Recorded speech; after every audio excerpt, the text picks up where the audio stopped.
Y aquí tenemos la imagen de un mago, ¿sí? Es donde gran parte del uso de los apoyos es como el mago. El mago hace cosas que nos dejan, wow, sorprendidos. Entonces, es parte de lo que nosotros tenemos que ir haciendo con los apoyos. Entonces, y apoyos no solo son las diapositivas. Tú puedes dar un taller, un curso sin diapositivas y puedes tener apoyos, que es de lo que vamos a hablar ahorita. Y la pregunta es, ¿qué es un apoyo?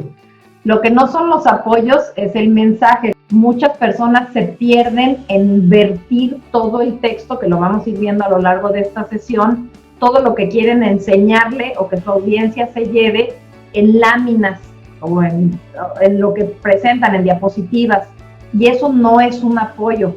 Quieres dar tu mensaje leyendo lo que quisieras que aprendieran, y esa no es una forma de usar los diferentes tipos de apoyos. Ahora sí que qué es y qué no es.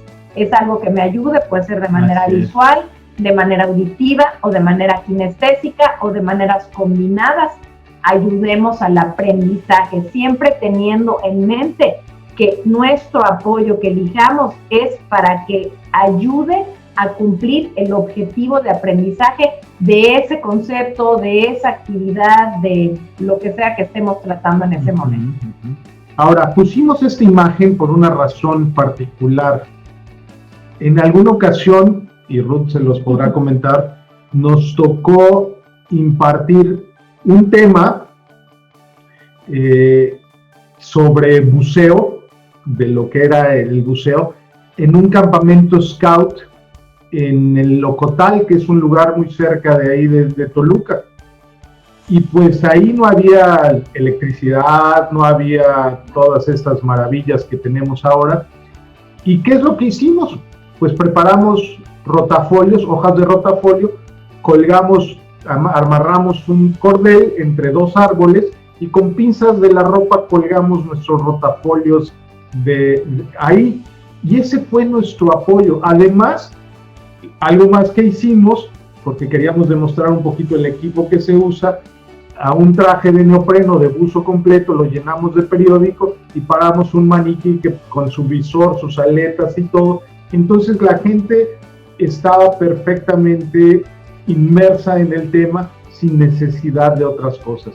Entonces, como dice Ruth, el apoyo no es el mensaje, son elementos, herramientas, actividades incluso que pueden llevar a transmitir mejor nuestro mensaje, a que nuestro mensaje realmente cumpla con el objetivo que estamos planteando, siempre pensando en ese objetivo de aprendizaje. No hubiera sido jamás lo mismo que les dijéramos, bueno, las aletas son algo que te colocas en el pie y que te cabe bien el pie y que luego tienen como una pala con la que tú le puedes hacer hacia el agua. No, el traje de neopreno lleno de periódico tenía las aletas puestas. Podíamos mostrarles las aletas, quitarle una y decir cómo se usaban y para qué se usaban. No es lo mismo pedirles que se imaginen algo que nunca han visto o que nadie les ha explicado y que consideres que van a aprender y que se van a llevar el mensaje que quieres si no lo están viendo. Y sin diapositivas, porque no había PowerPoint, no había nada allá, la gente quedó muy contenta con el tema, que era nuestra base de ese rally o de ese campamento. Y entendieron los conceptos que les queríamos plantear. Algo muy sencillo, pero como para que supieran que era algo introductorio. Ahora, como hemos venido diciendo, los apoyos pueden ser muy diversas cosas. Podemos tener un rotafolio. Los apoyos también pueden ser objetos. No necesitamos el rotafolio, los videos o las láminas. Puede ser un objeto. Nosotros, por ejemplo, en alguna sesión les mostramos que tenemos un reloj acá pequeñito digital con el que vamos tomando el tiempo y viendo cómo van las sesiones. Igual les hemos mostrado nuestro plan de sesión ya rayado y con las flechas, etcétera, de qué es lo que nos permite seguir el paso a paso o el minute by minute de la sesión que tenemos planteada para ustedes. Son objetos, no están ni en rotafolio ni en diapositiva, pero a la gente le queda más claro ver el objeto. Depende también del concepto y del tema, ¿no? Así es. Podemos tener también apoyos con videos, por ejemplo. Hemos usado videos para señalar o ejemplificar algún punto que queremos. Ahora, hay un punto importante cuando usamos video, tenemos que usar el segmento adecuado, no podemos usar todo, ya lo habíamos comentado en este aspecto. Y finalmente los audios. Es importante el cambio de canal, y el cambio de canal implica desde el silencio, por ejemplo, a cambiar, como lo hacemos Max y yo, la voz, o sea, es un cambio de estímulo, y el cambio de canal sería que de la parte visual les digamos, vamos a cerrar todos los ojos, que lo hemos hecho nosotros, y vamos a escuchar la letra de esta canción.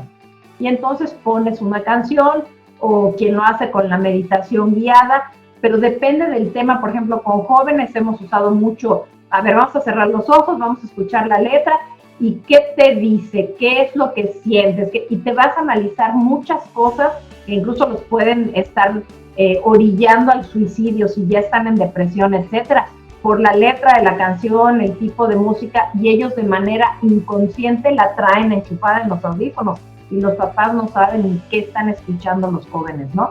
Entonces puedes hacer muchas actividades con música y la letra de la música, o simplemente con música. Pero como decíamos aquí, lo importante es aterrizarlos al objetivo de aprendizaje que tengamos.